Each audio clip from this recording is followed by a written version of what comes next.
Pizza. దీంట్లో వేయాల్సిన items: sauce.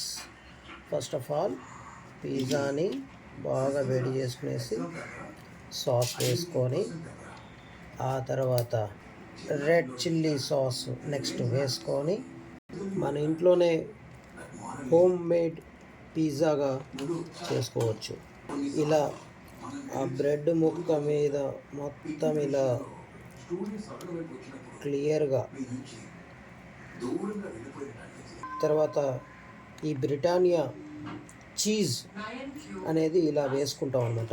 సరిపోయినంత ఇలా మొత్తం ఆ పిజ్జా మీద ఇలా మొత్తం గ్యాప్ లేకుండా ఇలా వేసుకుంటూ వెళ్తాము. ఈ పిజ్జాని మనము చికెన్ పిజ్జాగా కూడా చేసుకోవచ్చు, పన్నీర్ పిజ్జాగా చేసుకోవచ్చు, ఎలాగైనా చేసుకోవచ్చు. ఇప్పుడైతే మనం పన్నీర్ పిజ్జానే చేస్తున్నాం. ఇప్పుడు మనం దీనిపైన పన్నీర్ మనం బాగా ఫ్రై చేసుకున్న పన్నీర్ని ఇలా మొత్తం పిజ్జా మొత్తం స్ప్రెడ్ అయ్యేటట్టు మొత్తం అలా వేసుకొని స్పూన్తో తిప్పుతూ ఉంటాం.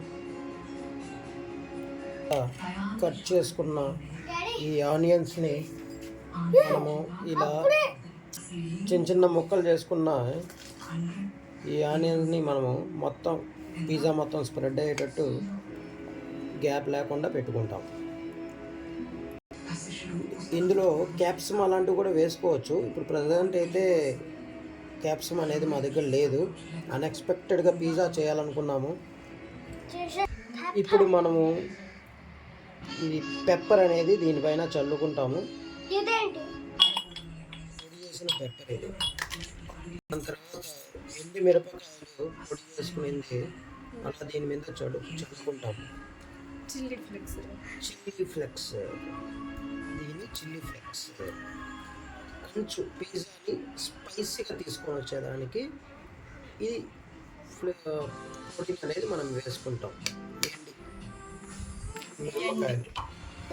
దాని తర్వాత ఈ చీజ్ అనేది దీని మీద వేస్తాం. ఎందుకంటే ఇది నెక్స్ట్ మళ్ళీ దీన్ని వేడి చేస్తాం కాబట్టి ఈ చీజ్ అనేది ఈ పిజ్జా స్ప్రెడ్ అవుతుంది.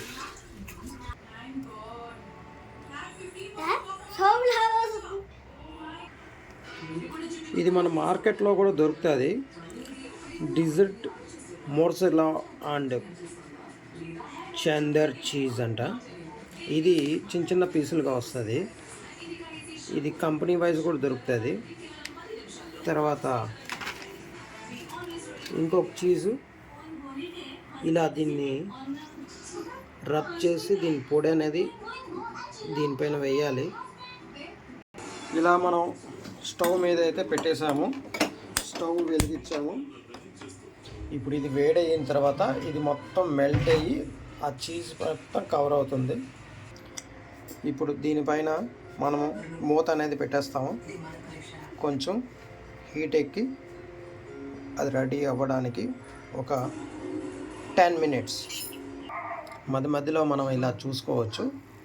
కప్పెత్తి అవుతుంది.